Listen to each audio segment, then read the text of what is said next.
Judith Sears Poisson from Wisconsin Public Radio, and I'm very pleased to be taking part in the Science of the Supper Club event tonight. It's sponsored by both the Wisconsin Book Festival and the Wisconsin Science Festival, so we're getting a twofer tonight. When I moved to Wisconsin 26 years ago, I had a lot to learn. One of the more shocking things was that when I saw a promotion aimed at deer hunting widows, it was not nearly as morbid as I first thought it was.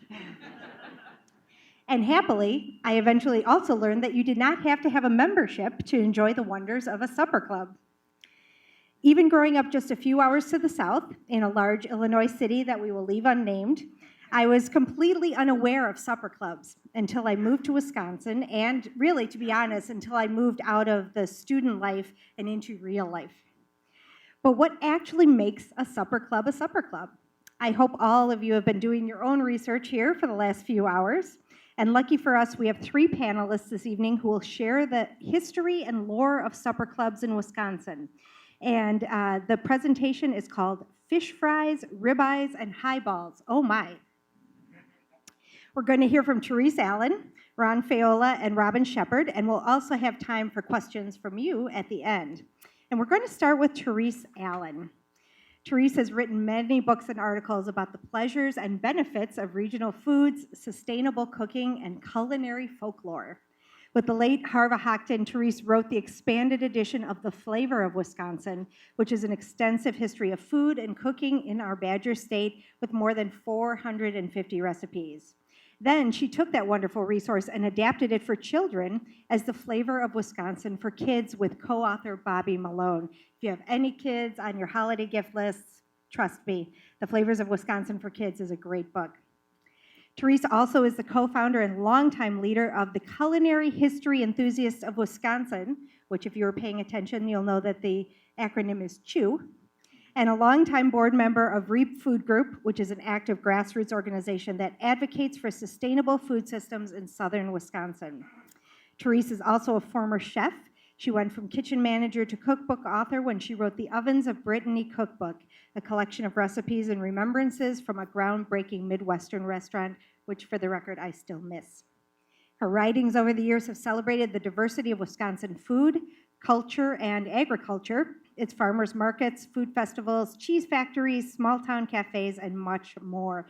And what I love about Therese's writing is that she always highlights the people behind them and their unique stories. Please join me in welcoming Therese Allen.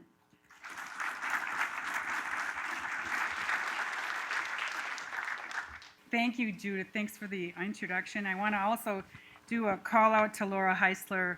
A thank you for coming up with the idea of this wonderful event and bringing us all together. Hi to Ron, who I just met this spring. It was one of those inevitable meetings. He came to speak to the Culinary History Enthusiasts of Wisconsin, this crazy group that I'm in that meets once a month and hears about food traditions from around the world and throughout time, and he kind of fit right in there. And also, hi, Robin. Robin and I go pretty far back. My husband and Robin have been on the same softball team for years, or had been. You're not playing anymore, are you? Because he quit a few years ago. They wouldn't call it playing. Yeah. Anyway, so we had a tradition after the softball game of going out to the Harmony Bar afterwards for some good Wisconsin beers. So I'm here tonight to cover just a few little parts about supper clubs. I am really thrilled about what's happening around supper clubs in Wisconsin these days. There's sort of resurgence of interest, if you will. I've been going to supper clubs all my life. I have actually a bit of a culinary brag around them, and that is that my aunt and uncle, brother and sister, were the owners and operators of the Roxy Supper Club in the 1950s and 60s, which is one of the classic supper clubs in the state.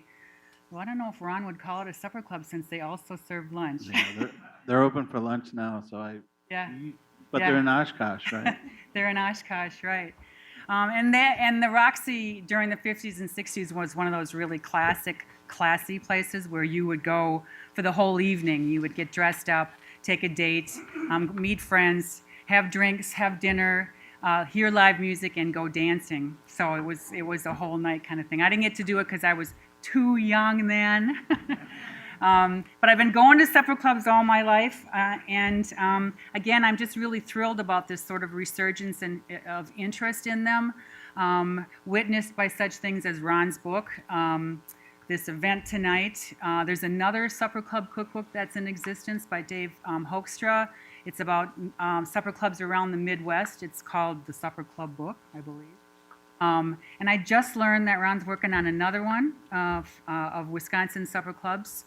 There's someone in the audience here tonight, Mary Bergen, where are you? She's working on a cookbook of supper clubs around Wisconsin. And I don't know if Jim Drager showed up or not, but he is with the Wisconsin Historical Society, and it is his plan sometime over the next few years to do a definitive history of supper clubs in the state. So I'm looking forward to all of those. What I want to cover in my 10 or 12 or 15 minutes or 3 hours, we'll see. Once I get talking, you never know, is just three things. I want to look at some of the core elements, what defines a supper club. Ron will be getting into some of them more specifically also. I want to look a little bit at the history, and I want to particularly look at what supper clubs mean to us and why they are so big here in this state. Okay, what exactly is a supper club? First of all, I don't think there is an exact definition, but I'm just going to read a couple of paragraphs here from The Flavor of Wisconsin in a section that I wrote about supper clubs. Although the name implies I knew I wasn't going to get that one out. Exclusivity. Thank you. Supper clubs are anything but exclusive. They took root along America's byways as early as the 1920s, wrote the late Milwaukee Journal-Sentinel dining critic Dennis Ghetto in 1995.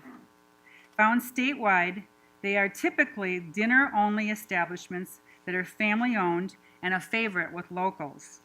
Supper clubs are often located on a lake, next to a golf course, or in the old section of town, and they usually have a bar separate from the dining room where patrons mingle while waiting for a table.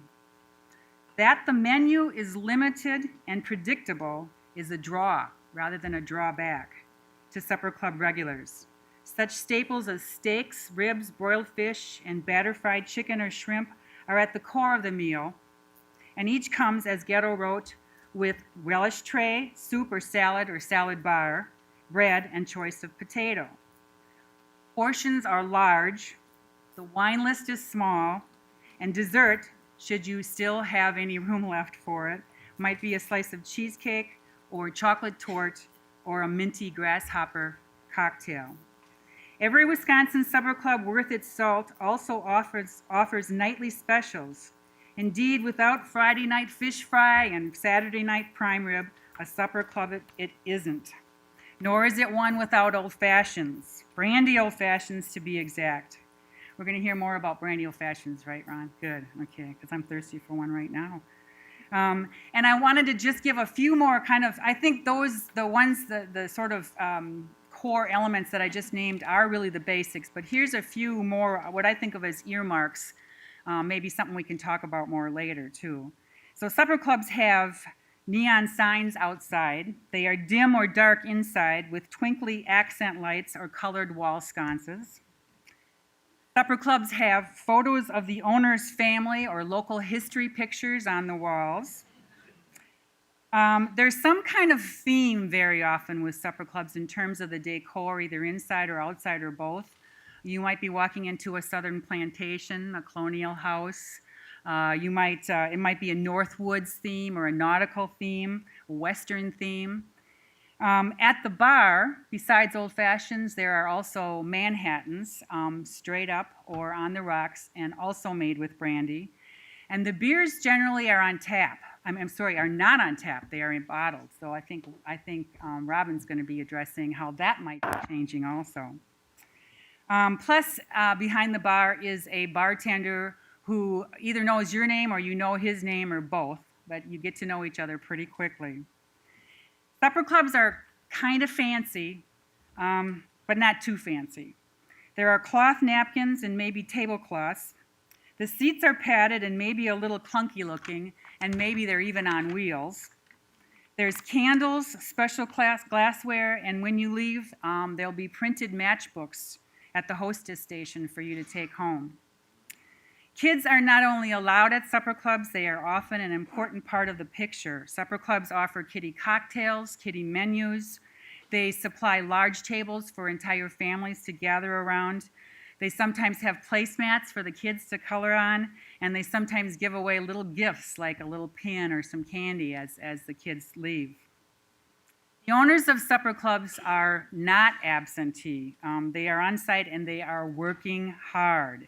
They are answering the phone, seating guests, taking orders, mixing drinks, and cleaning out the grease trap.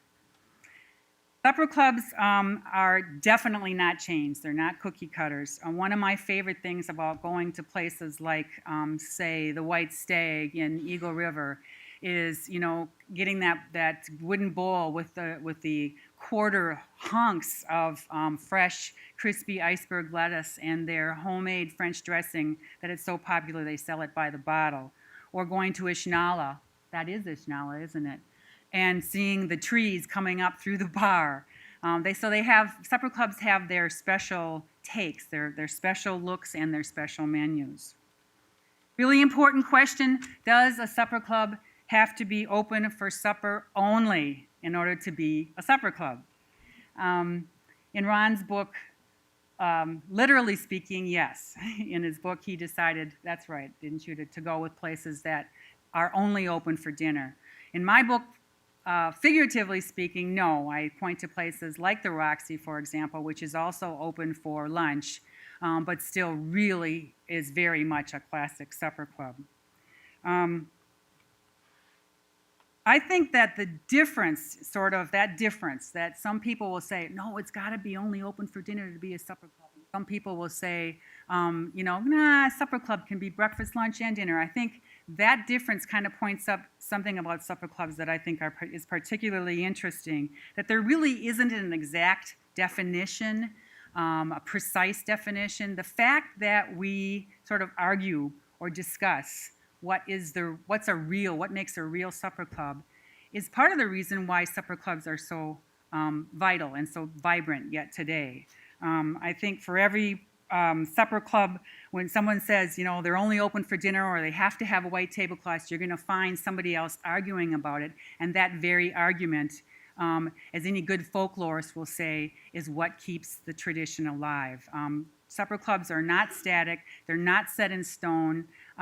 They are ever evolving. And the fact that we're having a conversation about it means that they're very much alive and very much thriving.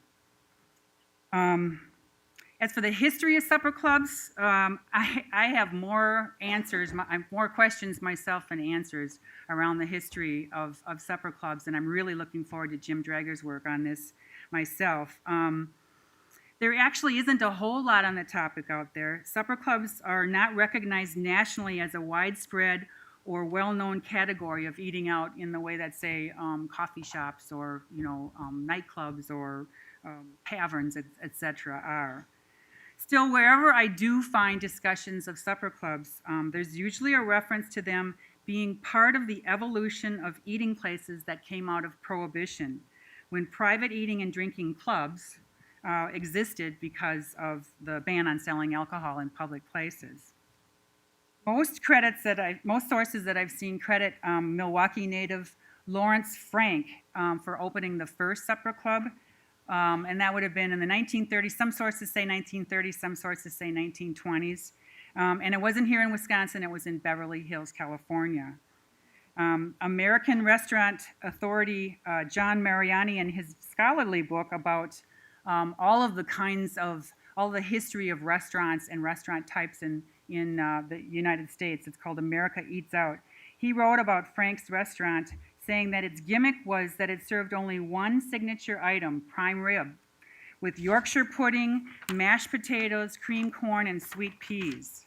Frank's restaurant utilized glistening silver serving carts to dispense lavish portions of roast beef.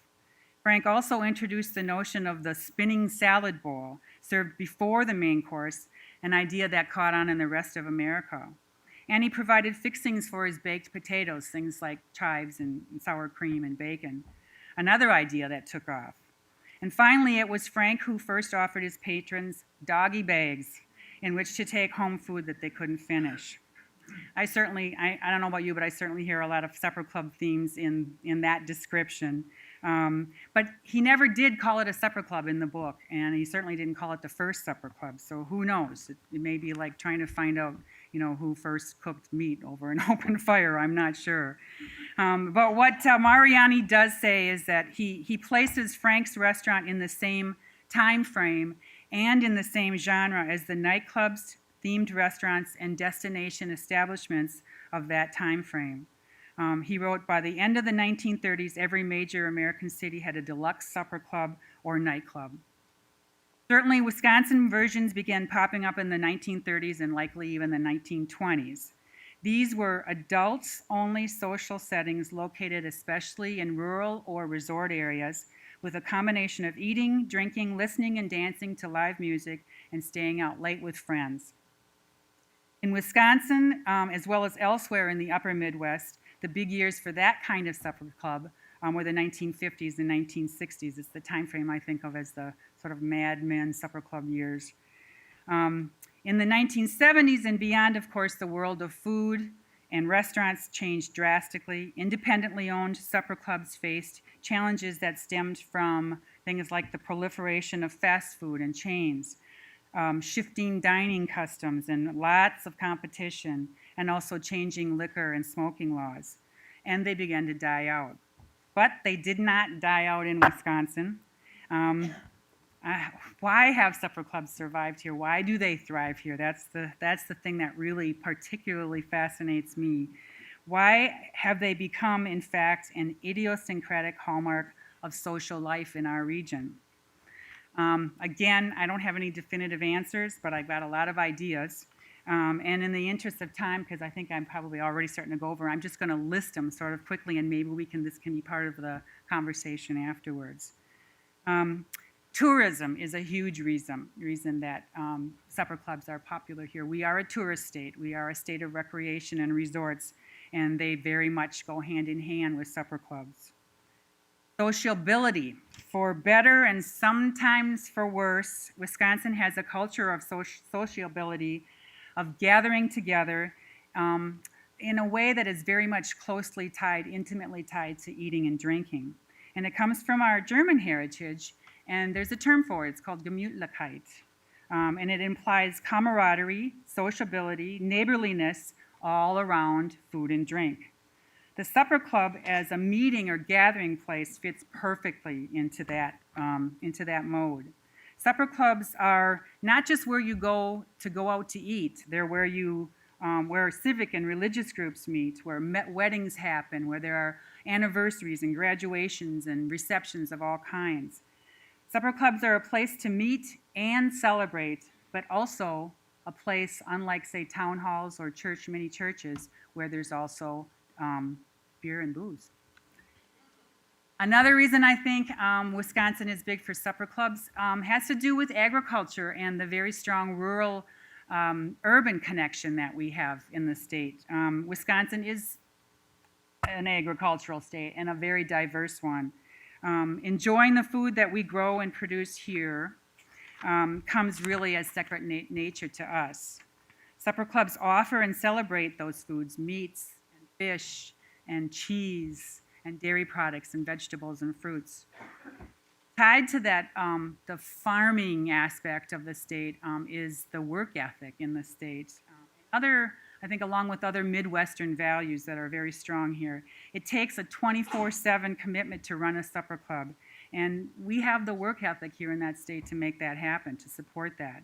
We also have heartland attitudes that value aspects of supper clubs related to that ethic, things like egalitarianism and generosity, those big portions, and affordability. Okay, so it may cost $20 for the steak, but you're taking 3/4 of it home for another 2 or 3 meals. And also community support. And tied into all of that is another really important thing, I think, and that's the contemporary emphasis on local foods. I believe, in fact, that the local foods movement is having a really positive effect on supper clubs, that more people are seeing the benefits and pleasures of supporting locally owned restaurants, local growers and producers, and regional food traditions. Indeed, we are, as a state, as a whole state, we are very proud of what we grow and gather and hunt and reap and produce. And not only do we celebrate it, but we ritualize it. And the case in point there, I think that's perfect, is the fish fry.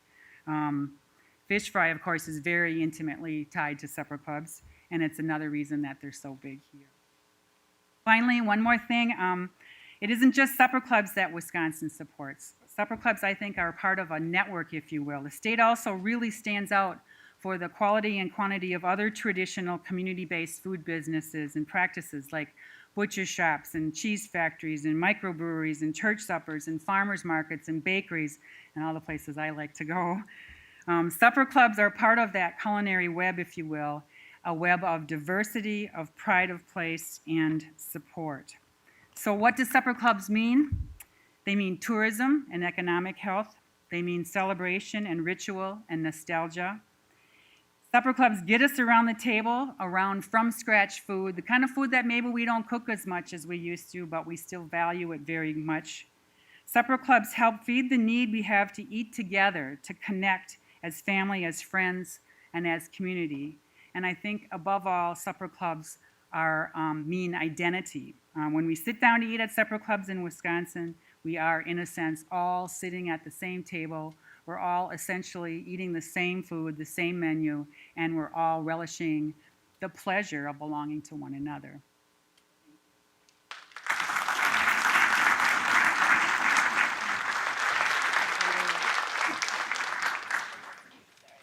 Did you say relishing on purpose?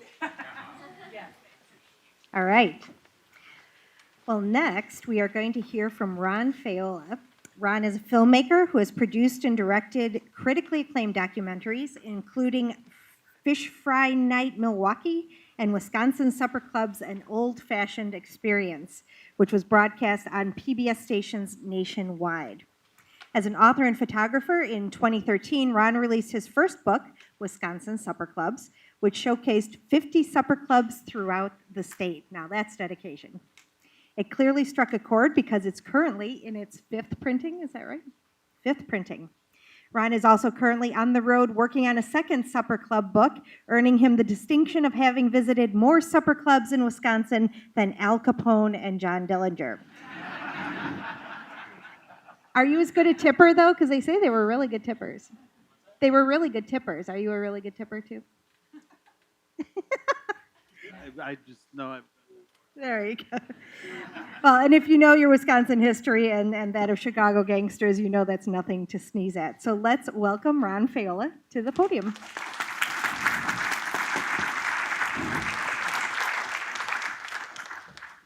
this is the cover of my book. That is Ishnala. That's the table where people get engaged and married and divorced. And Kyle Cherrick and I had dinner there for the Wisconsin Foodie episode. I don't know if you saw that, but we didn't get married or anything.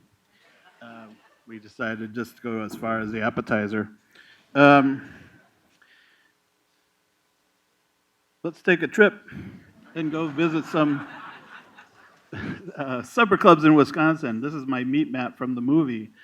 And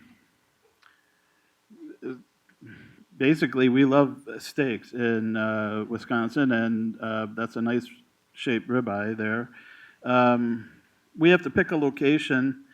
And how do you find some of these supper clubs? Well, back in the old days, before the internet and GPS and so on, you had to find a sign on the highway you were traveling, and often they were back roads. You know, there were no interstates, and the signs have helped me out actually when I get lost trying to find a place. But these days they're still there, and if you don't have just a regular old sign like that, you can have something nice and bright that's shine through the forest. That's a Dreamland up in South Range near Superior, and they are really hidden. Highway 2 bypasses them, and they're kind of behind there. But that sign is um, one of the best neon signs or supper club signs I've seen. And it's not the original one. The original one was kind of a long, narrow one. The place has been open since the 20s, and this one is probably dated to the 1950s. But the night I took that shot, it was the heavy pouring rain, and I'm trying to hold an umbrella with one hand to protect the camera and get the shot, and I did, luckily. And um, Superior can be a rough place to. Now, this picture has the classic three elements of a supper club that most people think about: taxidermy, twinkly lights, and dark wood.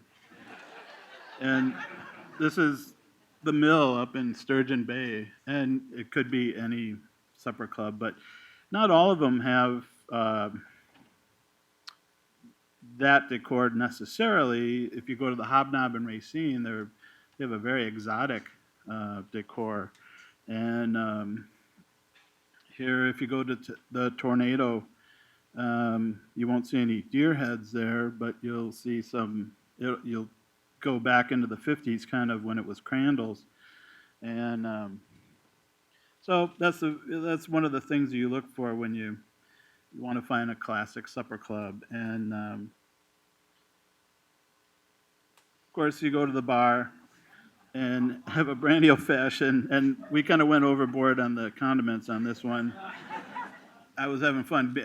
When I was shooting the book, I got 45 photos of brandy old fashions, and after a while, I said, let's stop putting cherries and oranges. Let's put a bunch of stuff in there. And I had everything from marinated mushrooms to asparagus and pickles, and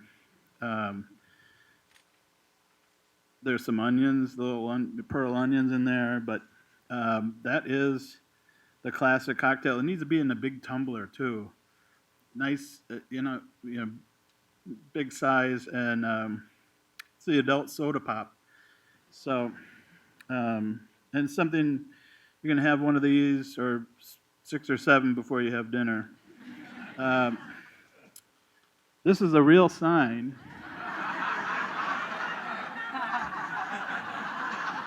And this is Wisconsin.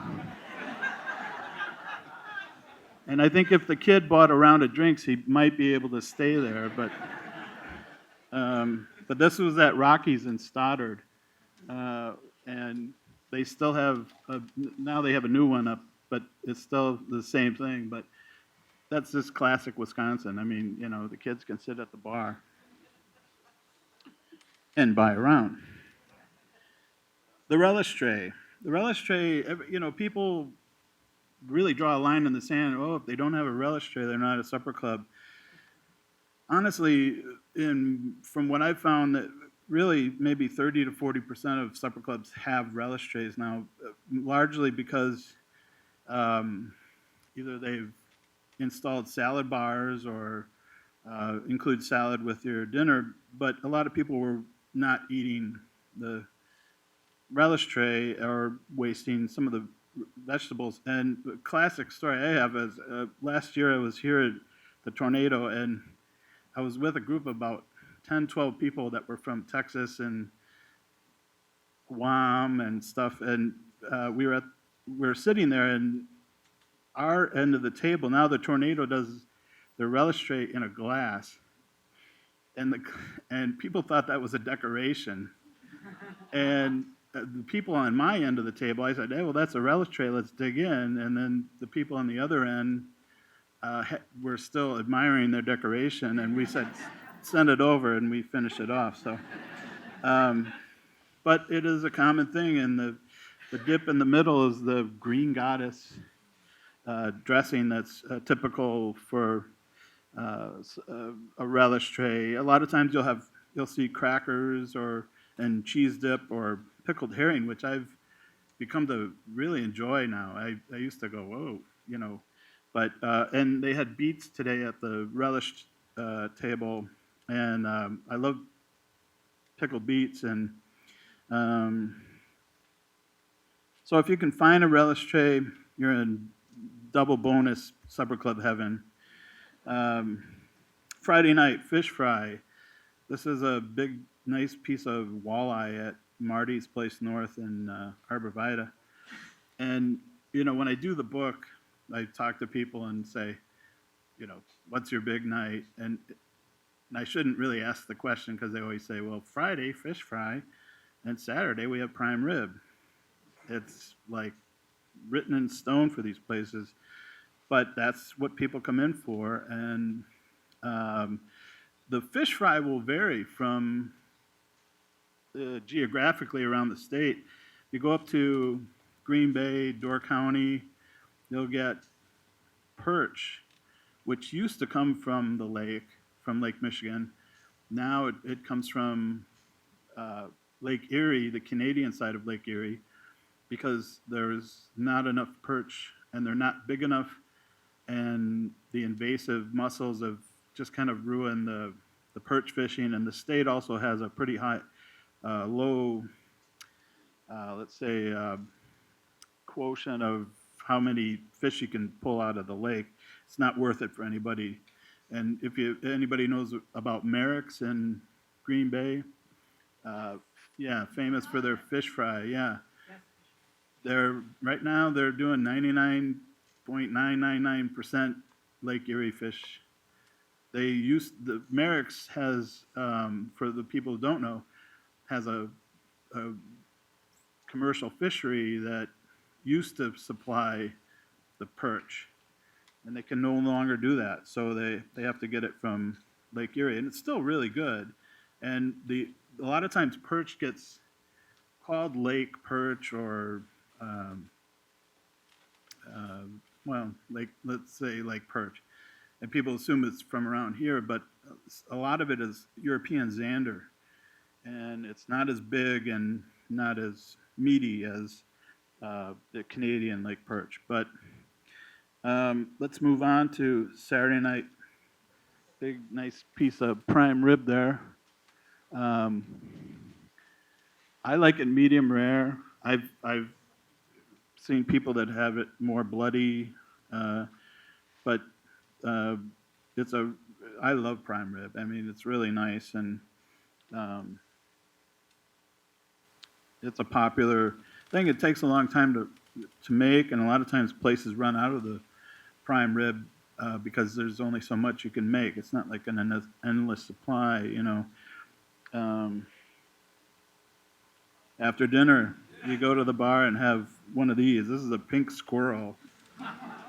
Not something I would order necessarily, but it's that was at the High Shores in Chippewa Falls, and with the little cute hearts on it and everything. But yeah, that's like classic ice cream drinks after dinner. And once you're done with your dinner, of course, you got to remember Fido. And they don't, places still hand these out now, but usually the portions are so large they ended up give you 3 or 4 bags or like a big carry-out container. But back in the day, when I was a kid, we had a dog, and we would go to a supper club and bring home the bones of and have our dog Holly would go nuts when we'd come home with that. But that's basically a night at a supper club, and working on the second book now.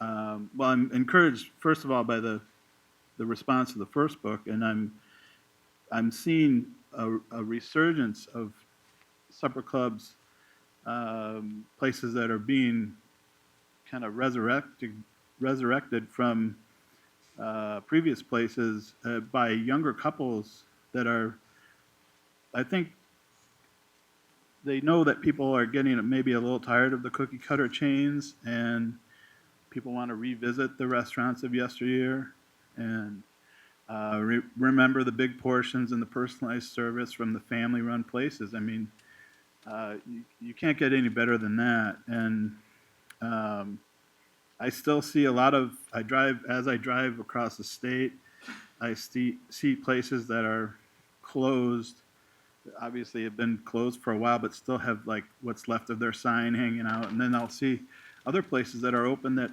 are under the radar. So there's still a lot of places out there. We talk about it being a Midwestern thing. It it is, but it's, whereas Minnesota and Iowa and maybe Upper Michigan has a handful of supper clubs, Wisconsin has over 300. So we're still the supper club capital.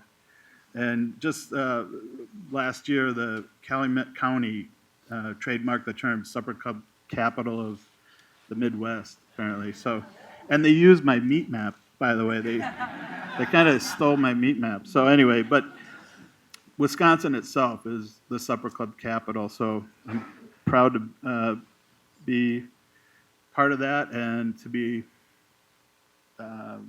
letting people know where to go and visiting these places and keeping them open instead of closing them.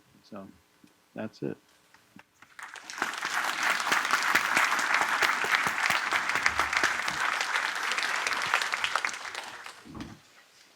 Got that doggy bag staring at me.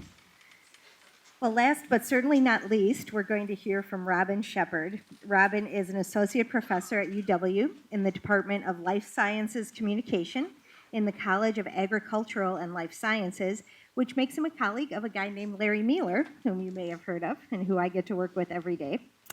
Robin is an accomplished academic and member of the UW community, but what we're really all happy about is that he really knows his beer. Robin gives wonderful historic brewery walks and presentations. I just have to say, brewery is the hardest English language word for me to say. Hands down. I sound like I've spent several hours in one every time I try to say it. For example, the Wisconsin Alumni Association invites him to present to alumni across the country to share his expertise in Wisconsin brewing history and his knowledge of the state's most iconic beverage, although with all the talk of old fashions tonight, I think they could give beer a run for the money. In 2012, Robin led a group of UW alumni on a 12-day educational tour through Germany, which included cultural and natural history, and yes, the study of beer. Robin's book, Wisconsin's Best Breweries and Brew Pubs, Searching for the Perfect Pint, was given the top book prize in 2001 by the North American Guild of Beer Writers. He's also written 2 additional books about the brewing industry, and last fall he published a historical analysis of Wisconsin's post-Prohibition brewing industry in the International Journal of Brewing History. Robin has written more than 500 beer reviews, travel articles, and stories. I'm guessing there's at least a pint in the background research for each of those. And you can find his regular weekly column, Beer Here, in both the Isthmus newspaper and the paper's web-based daily page site. Please join me in welcoming Robin Shepard.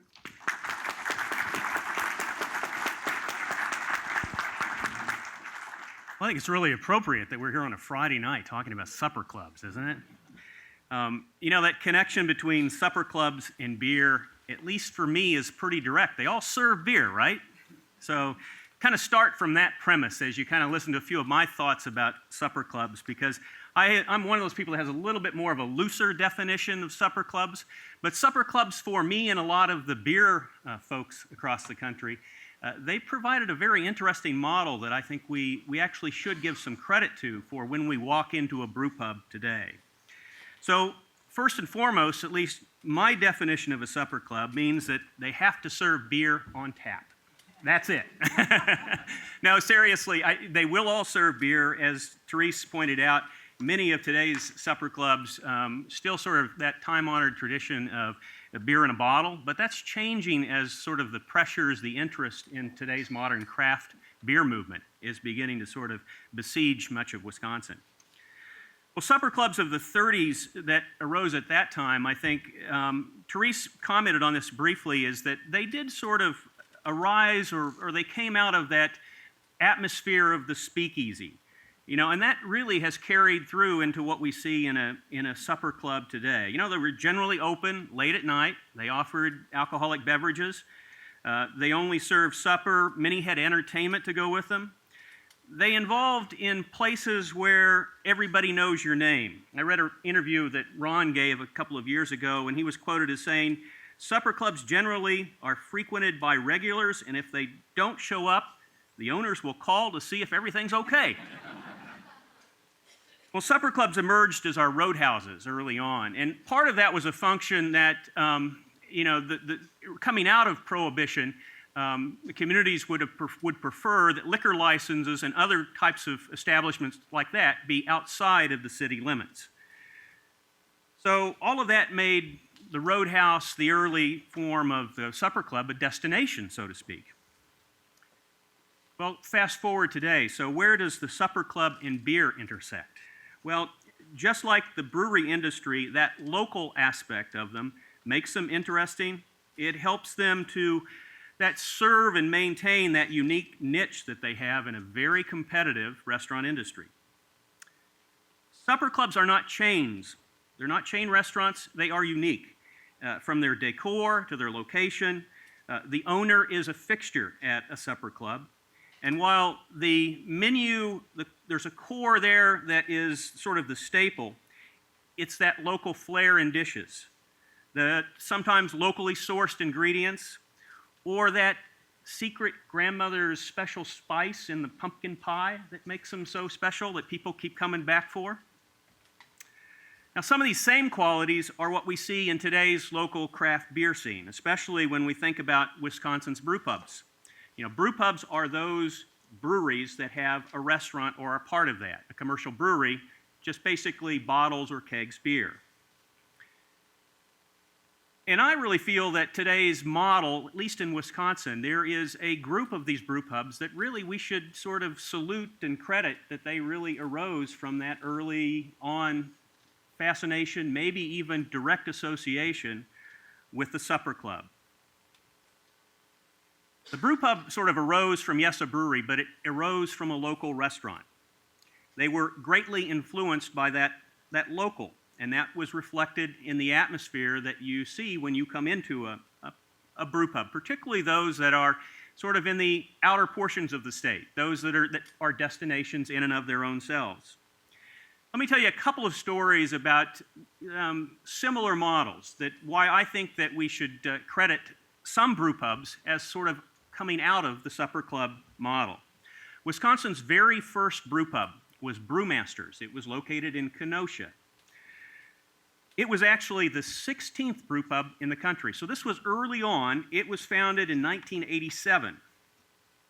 In my first Wisconsin beer guide, I was looking back at it and trying to make some of these associations of decor and hours and menus and things like that. I sort of chuckled at my own self because this was my first book. I wrote it several years ago. But in the book, I wrote, Brewmaster's Pub has a menu most Wisconsin supper clubs would envy, offering both English and German specialties, which I think both Ron and Therese have pointed out that those very hearty, those comfort types of foods are part of that supper club. Well, in Brewmasters, the owner, Jerry Renzi, had located his in, wasn't quite as picturesque as Mirror Lake or, with frontage along Lake Michigan, but he had turned an old Christmas tree farm into his brew pub. But most importantly or impressively, he had taken a century-old 3-story stone barn and turned that into his restaurant and brew pub. What I remember was not a single relish tray, but the relish, it was more of a relish bar, that it was segregated out from the main salad bar. But that was something that was very unique in its own right. Again, it was the first of Wisconsin's brew pubs. Another brew pub that emerged a few years later that was built on sort of the old grounds, direct grounds of a supper club, occurred in Egg Harbor, Shipwrecked Brewing Company. Now, it's a small brew pub, but it has seasonal hours, really limited hours, and it has its own seasonal house beers. What makes it a wonderful sort of example of how the supper club model has influenced today's brew pubs is that there's a lot of things to that one, especially sort of the fun tale of the supper club lore that goes with this restaurant. It's family run, which a lot of our supper clubs are, in this case by Rob and Noreen Pullman. They also own Door County's Peninsula Winery. There's a road trip involved to get there. It was built in a transition from several other restaurants and supper clubs. It opened in 1998 as a brew pub, but if you go back in its history, it goes all the way back to 1930. When it originally opened as Murphy's Moor, it then became the Thumbleberry and later the Blue Iris and another string of different supper club and restaurants before it was taken over and became a brew pub. It has a menu that's perhaps a little more limited than what we see in some supper clubs, but it does have that wonderful Friday night fish fry that draws people from all over the peninsula. It has that homey atmosphere, even like some of the supper clubs that Ron mentions in his book. There are 8 guest rooms for those people who want to make a complete evening of it. And then there's the story of intrigue and danger that goes with Shipwreck. As with Norwood Pines in the north central part of the state that's mentioned in Ron's book, it had one of those very famous gangsters, Al Capone, who frequented there. Local legend has it that 2 revenue agents were last seen in that building lurking about looking for Capone. The building has tunnels that connect it to other businesses in Egg Harbor. And there's even the story that the locals tell of Capone's illegitimate son, Jason, who hung himself in the attic and whose ghost is occasionally seen on the roof. And from my recollection, there are a number of haunted supper clubs in Wisconsin's 300 number. So just like with supper clubs, this was sort of, it doesn't quite fit the perfect model, but when you walk into Shipwreck, you get that supper club feel. You have good food, you have the kinds of conversations over beer that progress and make this a destination. You know, I think supper clubs also really tell us about our desires for all things local, especially local food, flavor, and flair. And that's what we see in today's craft beer movement. Now, there are chains and large macro breweries here in Wisconsin, but that local brew pub is really a manifestation of what we've learned in supper clubs. The modern renaissance of small local brewing reflects a desire on the part of the beer drinker to support beer that is made right where you drink it. Just like in a supper club, food prepared right there, sometimes in special recipes that take on almost an icon in that community for special dishes. Well, I can't think of a better example of a brew pub based on the supper club model than one that's right here in Madison. It technically would not fit Ron's definition of a supper club, but have you ever walked in Vintage Brewing? You can't help but think about that motif and that atmosphere that is created when you walk through that door.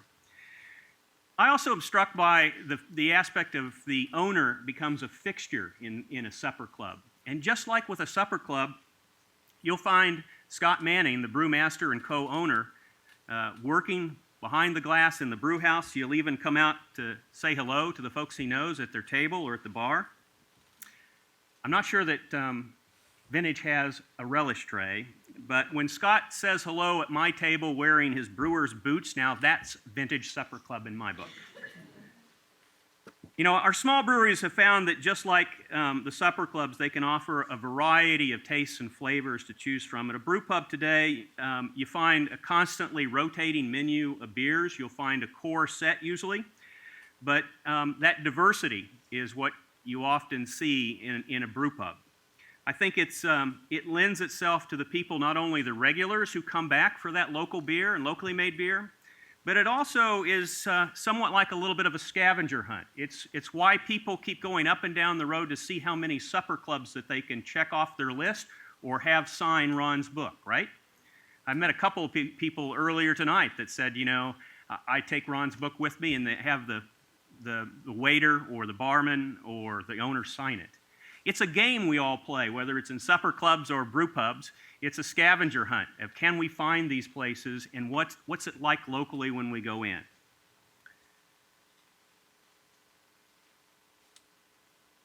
Now back to the specifics of beer in the supper club experience. Yes, when you go into a supper club, you're gonna have a selection of beer, and more likely than not, you'll have your selection based in bottles, but that is changing. The craft beer movement is convincing supper club owners that there are folks that will come in and look at the beer list first and then figure out what they want their entrees to be. I think supper clubs are changing, but they're still lagging a little bit behind the beer geekdom crowd. But they are going hand in hand with those folks who love to search for good food and good beer. But just as the brandy old fashioned is iconic in the Wisconsin Supper Club, there are a couple of beers that I think are iconic when you travel around the state. Can you imagine a supper club that could get away by not serving Spotted Cow? What about Liney's Original or Liney's Red? That's another one, right? Or the name says it all, Capital Supper Club. You know, what self-respecting supper club wouldn't serve that? You know, those have become the beers that are really part of the modern supper club movement for me. Finally, I am also struck by the stories and the experiences that we have that make supper clubs special for all of us. And I have to admit, I'm a Wisconsin transplant, but I've been here over 30 years, so I'm pretty close to being solid. But I could remember one of my first experiences is that, you know, I was sitting in the bar of the supper club, waiting on my table, and I don't know, I think it was the early evening church service or a wake, but they let out across the street and they went right into the supper club. And it wasn't 30 seconds till I was seeing a 13-year-old sitting on the bar stool next to me ordering a root beer. And this was a kid that came from Iowa with a fairly conservative upbringing, thinking to myself, wow, this is a really interesting cultural tradition, isn't it? Thank you very much.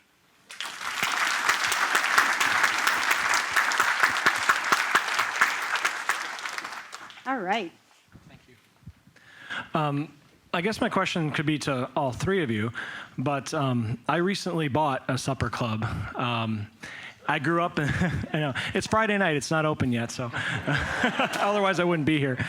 But I grew up in the supper club business. My dad owned one that almost fits Ron's definition to a T, so that's kind of what I grew up in. And that's really what I wanted to continue with the supper club that I bought. But my question is more about lunch. This is because, you know, I was, and Jeremy's my business partner, and he's right next to me too. But we've discussed this, you know, ad nauseum. And when we first found the one that we wanted to buy, after looking at many different ones, it was you know, we're not going to do lunch. It does not fit my definition of a supper club. It just doesn't. But then what happened was, after we purchased the place and then we started to really get to know the community as we were, you know, replacing the 30-year-old carpet and things like that we just had to do, we found that there was such a desire for lunch, and it was our guests that were telling us that we're not even open yet, but our guests were coming to our door, knocking on the window saying, you know, when you open, are you going to have lunch? Are you going to have lunch? And now I'm like struggling with, you know, I'm struggling with my own internal definition of what a supper club should be, because one of the fundamentals, I think, is being a part of the community and serving your community. So I just would like to, you know, maybe push you guys a little bit on that issue, because it's certainly something that I'm still struggling with. Am I going to serve lunch in my supper club, and will I still be one? All right. Well, Ron, do you want to start, and then Therese, you want to Yeah, jump in? you know, I have an interesting story about the Bartolotta Group in Milwaukee. Opened up 2 supper clubs called Joey Gerard's, and one of them is a block and a half away from my house in Greendale. And Joe and I talked when he opened the place, and he actually bought my movie to check out, you know, what to do for a supper club. But anyway, the village in Greendale said, open for lunch, be open for lunch. And he said, if I open for lunch, I'll lose money.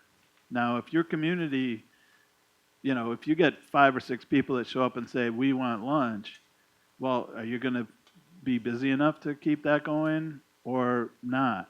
You know, if you can make your money as a supper club and stay as a supper club, that's great. If you can, if there is a real need for you to open up at lunch, then that could work, and you can still call yourself a supper club. I went on Facebook, on my supper club page on Facebook, and I asked people if, you know, a supper club is open for lunch, is it still a supper club? And the large percentage said yes.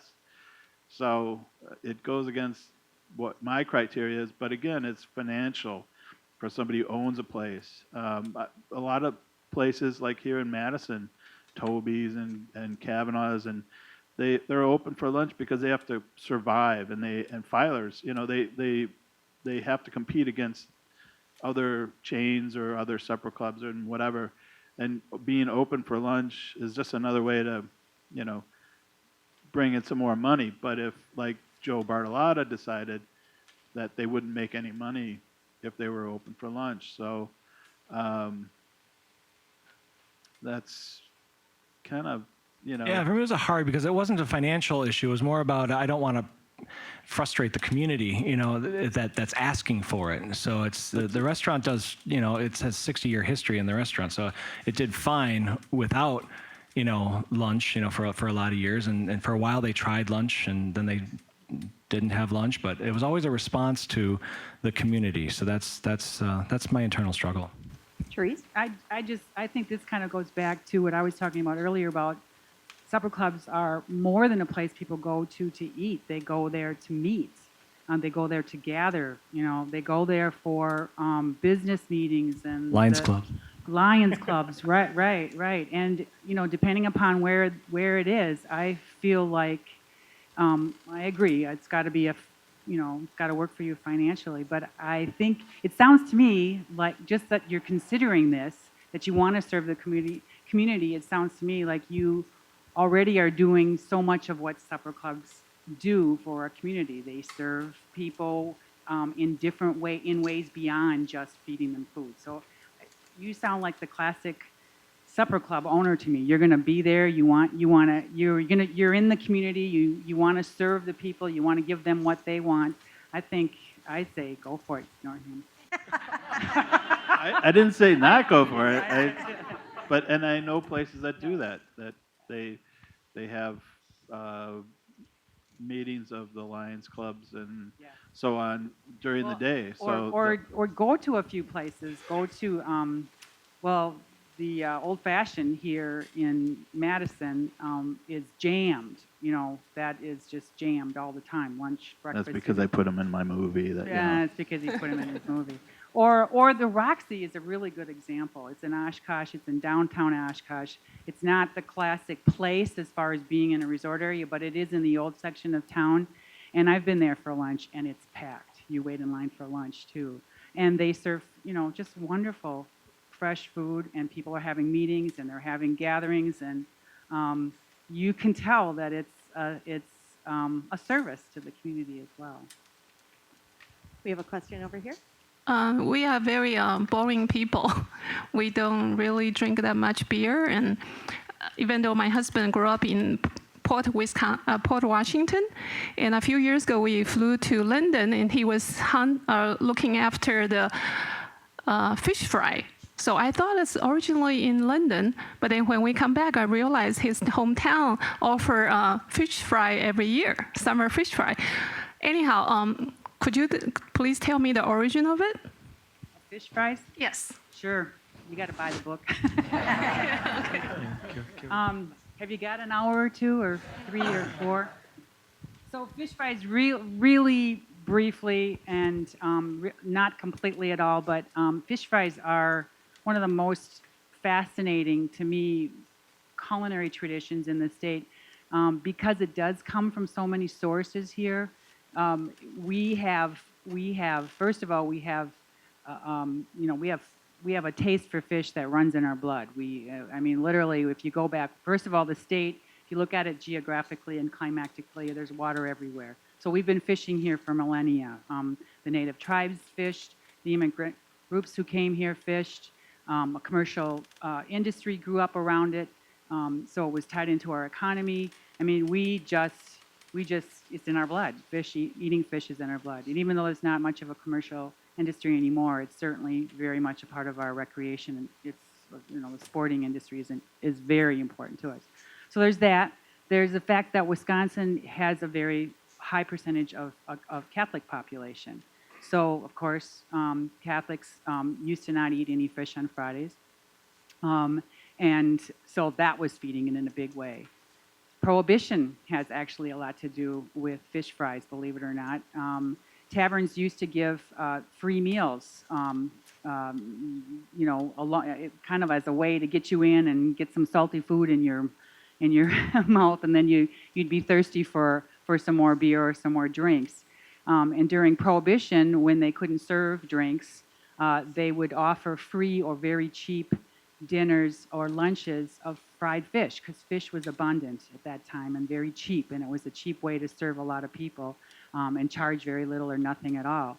And then along with that, on Fridays, that's when people would get paid. So these big Catholic families would get their paycheck, and where would they go? They'd go out to eat because they were flush.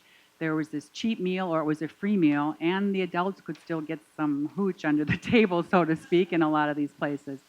And by the time Prohibition ended, their people had become sort of used to this, and it grew into a tradition, and people started serving it not just in taverns, but in restaurants. And of course now it's part of the supper club tradition. You can find it in fancy restaurants, etc.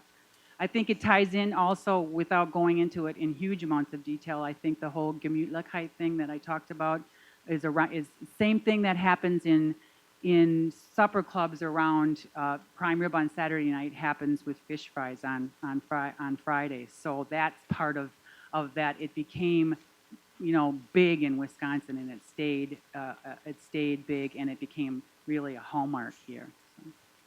So Well, there's more, but well, Port Washington was also a big commercial fishing port, and they no longer do that, but they have the big, every once a year, fish day, where they serve, the world's largest fish fry, apparently. So, the smelt fry. no, it's actually just regular fish fry, but it's all, over town. And actually, I dated a girl from Port Washington, and back in the 80s, it was more drinking than eating fish. But Port Washington, yeah, that was a big part of, Smith Brothers Fishery was part of that, and so that is part of their heritage in Port Washington. So And why is there beer in beer batter, Robin? tastes better. Tastes good, yeah. But I'm guessing there's something about the chemistry of it that makes the batter especially crispy or something. It makes it puff. It makes it pop. See, I knew there was something to it. Good. Another question? I'm kind of blinded, so I might not be seeing people. Anyone else? Oh, yes. A follow-up. Sorry, I forgot to ask my second question. It's for the professor. I finally liked the spotted cow given last Friday for free at the gallery walk or gallery night. Anyhow, is there a fish fry, supper club in New Glarus? Because I love that place. There's actually no. New Glarus is. I've tried to go down there in that area, and it's largely kind of like a European Swiss area, and they really don't do supper clubs down there. And it's interesting about spotted cow, because I have friends in bands and live in other states that just spotted cow is not served outside of Wisconsin. They don't ship it anywhere other than Wisconsin, and they go nuts for that, because it was like when Coors, you couldn't get Coors, remember? And you had to have what's that? Couldn't get it east of the Rockies. Right, yeah. And you had to have Burt Lincoln or Burt Reynolds go get it for you. But the spotted cow, yeah, New Glarus. Unfortunately, that area is just kind of not a supper club area. So Though I would posit that the closest thing, I would almost I think I'm going to say it. I would say that the Glarner-Strube is a supper club. It has so many of the same elements, and even though the food is Swiss and it's but there's just there's meat, there's fish, there's potatoes, there's salad, there's brandy old fashions, and there's spotted cow. There you go. A question back there?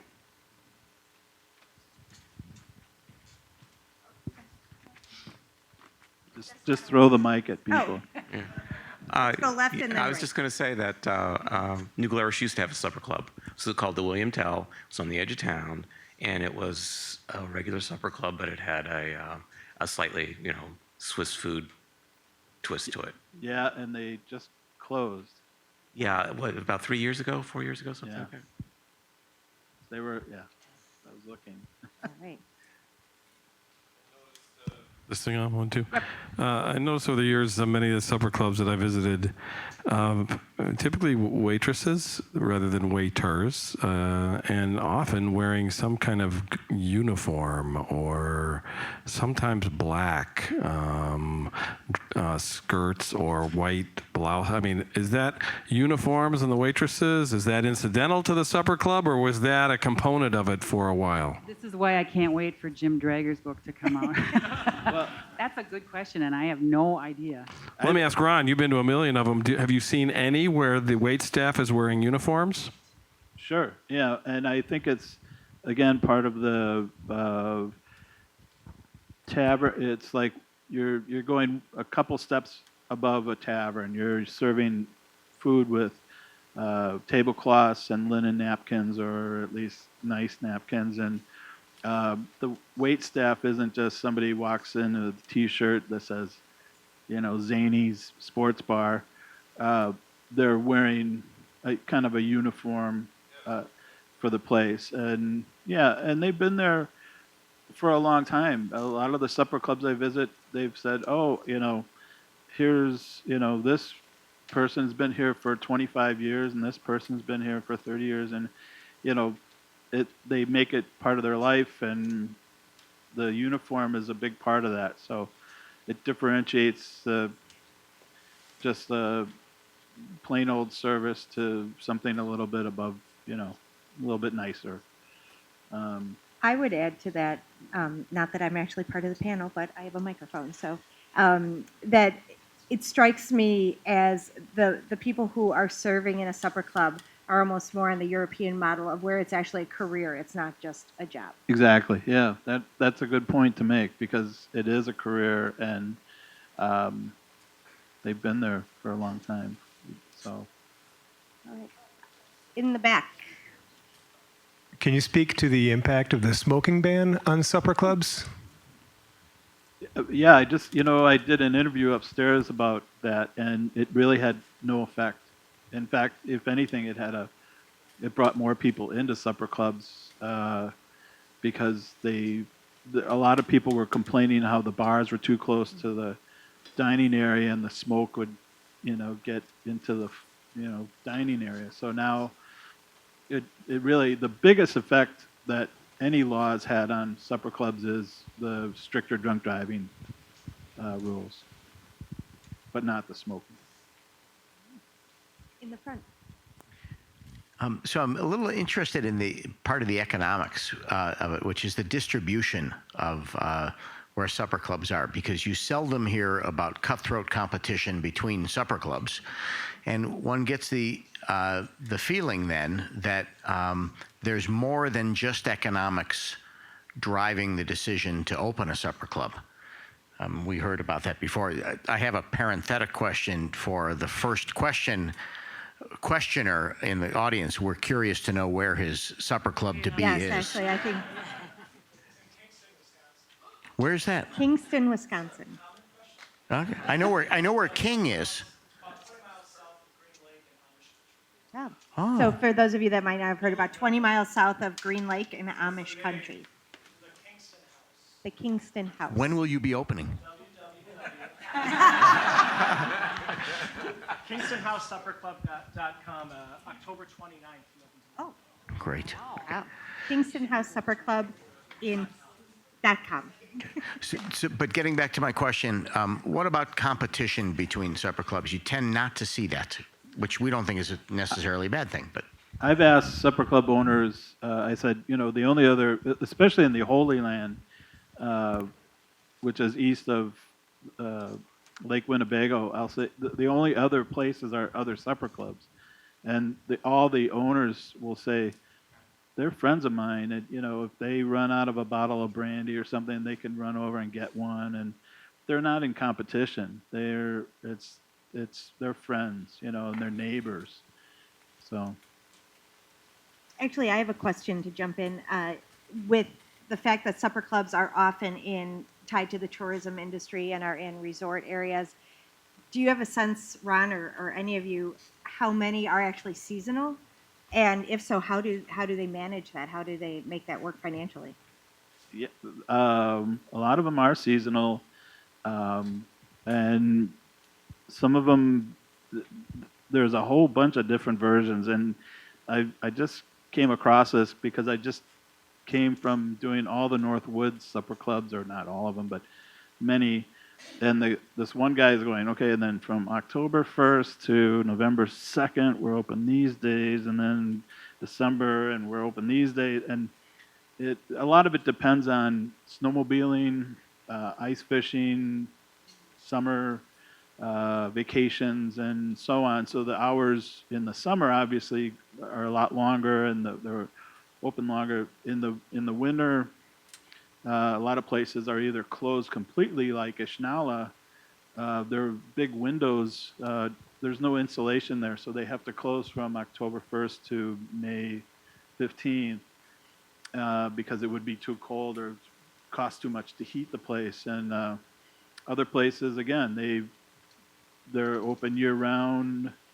The Steak Pit in Washburn, you know, right on Lake Superior there, you'd think in the wintertime people wouldn't show up, but they said, no, we get year-round traffic, and it's just easier to say we're open year-round, and people know when we're open. So it kind of depends on the financial situation of the supper club and the area they're in and how much traffic they get as far as the seasons. So I don't know. Yes. A comment. If one visits Germany, to this day, in the small villages and communities, there's almost always a Gasthof, guest house. It's not a hotel, although some of them do have rooms.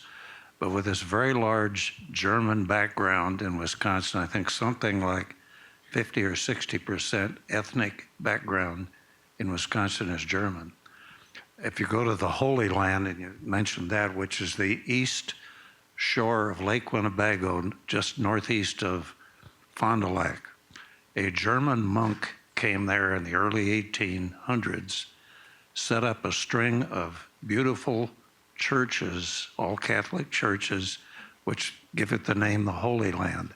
I think every one of those little villages has a supper club, probably on that German Gasthof model. I think somebody mentioned earlier, Calumet County has the largest concentration of supper clubs. Any comment along those lines? I noticed that for every supper club I saw in the Holy Land, there was a church right next door. So, and they oftentimes call the supper club like Repke's supper club in technically they're Chilton, but they're in Charlesburg, but they'll call it Charlesburg, the supper club. So they call it after the little unincorporated town they're in. But you know, that's very common out there. And you know, when you're talking about Germany and beer, something I noticed about beer in Germany, because I've been to Germany several times, and supper clubs in Wisconsin, is that you find in Germany the little local beers that are available just in that area. And same thing with Wisconsin supper clubs, where you'll have Oso or you'll have Central Waters, the Stevens Point area, and you have Madison, you'll have supper club and things. So I find that interesting where, like you said, they're supporting the local brewery. Yeah, but I also think, though, at supper clubs, you're going to find a predominance of lighter lagers, whether it's the German influence in the supper club, but the supper club also is about the food experience. So you don't necessarily want your big, robust beers to get in the way of that overall experience. I think supper clubs, listening to both of you, to me, it's like that very much is in somewhat the German tradition of we want beer at the table to be part of the conversation, but we don't want it to get in the way of the conversation. That's why fest beers are generally light beers today in Germany. That they're there, they're sessionable, you can have more than one at a setting, they don't get in the way of the food, they don't make you so sleepy that the conversation's over after one. Therese? Well, I want to place my vote for, now that we're having local beers showing up at Wisconsin supper clubs, I want to see more of local cheeses showing up. We have, the same thing is happening in the cheese industry that has been happening with microbreweries, and we're just getting all these fantastic artisanal and specialty microbrews. And wouldn't it be great if on that relish tray or in that salad or on that baked potato were, the cheeses from the cheese factories that are also right down the road, as well as the churches. Well, it's interesting you brought that up. I just was at, So there's a challenge. yeah, got to find the local dairy guy. And that's where, I've heard a few times from supper club owners that, oh, I invented the deep fried cheese curd. But it was because the local dairies were practically giving this stuff away a long time ago, and then once they realized they could, really, do something with it, bread it, and, batter it or whatever and sell it. But also local wines are important.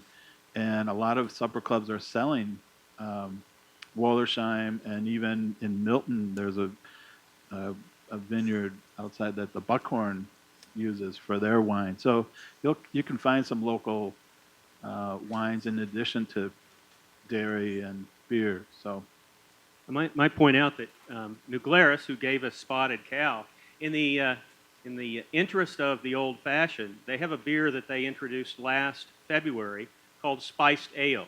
And it's spiced with the same spices that you find in the old fashioned. So it tastes like a beer / old fashioned. does it have a cherry in it? You can put a cherry in it if you like. You could even put that onion and the Brussels sprout, everything you want in there. How about one more question? I grew up Catholic in Milwaukee, and I remember for the first 25 years of my life, so probably the middle of the 80s, you never paid more than like $5.50, maybe $6 for a fish fry. And then it suddenly changed, and it changed everywhere really fast, and it just started going up, up, up. What would you attribute that to? Was it the lack of fish coming in locally, perhaps, or? Fish prices have increased, and we're getting it from like cod or haddock. It's coming from the North Pacific or North Atlantic, and the perch. If you're getting the real lake perch, it's coming from Lake Erie, the Canadian side. But you see less of all you can eat too. Right. Which was popular. But do you have a?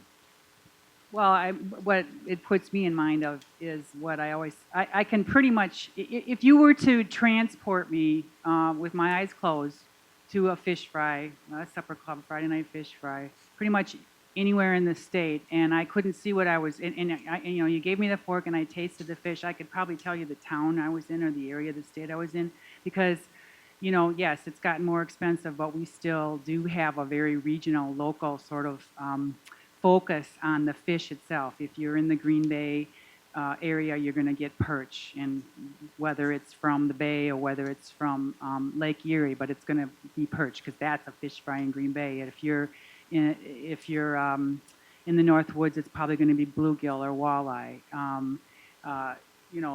Along the Mississippi River, it's going to be catfish. So you know, that's the thing that's interesting to me, is that there's still, that's like the cheese, also like the beer, that's that local connection.